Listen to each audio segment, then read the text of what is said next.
Welcome to Conscious Clips in Our Time Together. Today we're going to talk about temper tantrums. Now there's a number of reasons children have temper tantrums. First, they're very developmentally normal from children up to 3 years of age. And young children at that time, they're going to have a temper tantrum from an urgent need that's not met or when they're tired, hungry, bored, or frustrated. Older children over the age of 3 have temper tantrums for different reasons. Generally, they have them because they've been given into. They've had a tantrum earlier in their life and it's worked for them, so they continued that skill as a strategy of getting their way. They have them for unrealistic expectations of parents, inappropriate discipline that's a little bit too punitive or too permissive, and also when they are fatigued, they will do that. And the last one is when they've had too much stress in their life. Those of you who had children, maybe one or more children, you might say, well, how come one child has more temper tantrums than another? Well, this is based on a number of things. First, it's based on the temperament of the child. Some kids are just born easy temperament. They're easy to regulate. They go to sleep well. They eat well. They're just very easy children. Other children are born with very difficult temperaments. It's hard to soothe them. They're finicky eaters. They're finicky sleepers. When they get upset, they can't calm as easily as other children. And the last one, again, is stressors, inconsistent routines, inappropriate discipline, unrealistic expectations, divorce, child care, death in the family, depression. All these things will affect the amount, number, and intensity of tantrums that children will have. So how best can we respond to temper tantrums? The first thing I want you to hear, and I want you to hear it very, very clearly, is there's no right way to do it. Different things will be appropriate for different children. But in general, these are some strategies that will be helpful. The first thing to understand is temper tantrums are a nonverbal communication. We all recognize them. The face is red, they're wailing, their arms are going, they're holding their breath, they're screaming. We recognize a temper tantrum. So what are they trying to say? Generally, they're going to say, I'm overwhelmed, I can't handle this. The second one is, I'm trying a strategy that worked last time, and I'm wondering if it's going to work this time because you gave in last time, so all I got to do is scream and shout long enough, hard enough, and ultimately I'm going to get what I want.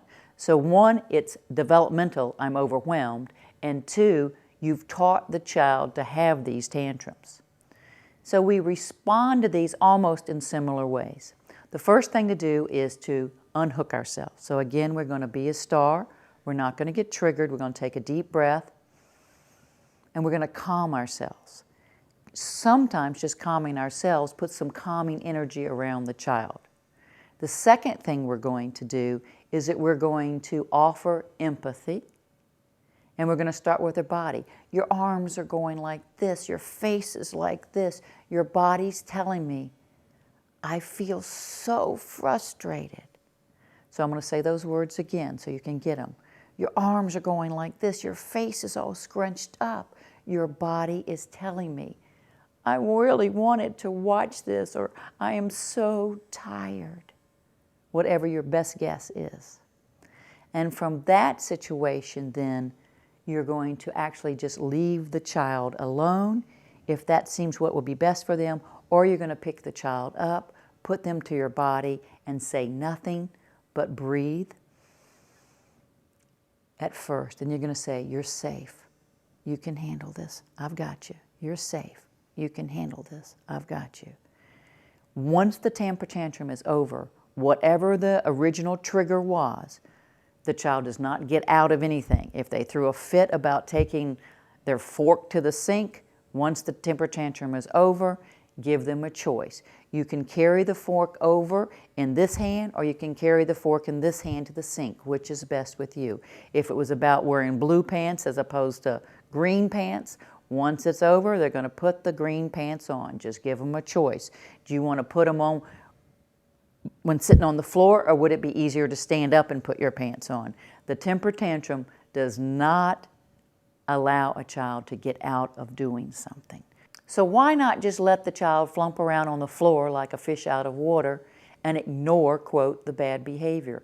We want to offer empathy, we want to offer breathing, because it's going to help the child learn how to get from the lower centers of their brain to the higher centers of their brain, and we're providing that methodology that, and internalize it in the child that they can use the rest of their life. So here's your homework.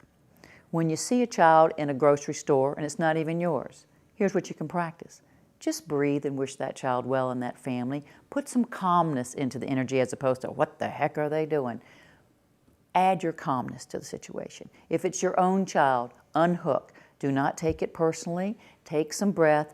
Add some calmness to the chaos with your own energetic being. Say to the child, oh, your hands, your feet are going like this. Your face looks like this. Your body's telling me. I'm just so tired and so hungry. And then, depending on the temperament of the child, you're either going to leave them alone, give them some space, or you're going to scoop them up and put them on your chest, relax, and say, you're safe. You're safe. I've got you. You can handle this. And then once the temper tantrum is over, they're going to go back and complete the task that triggered them to begin with. Until next time, I wish you well.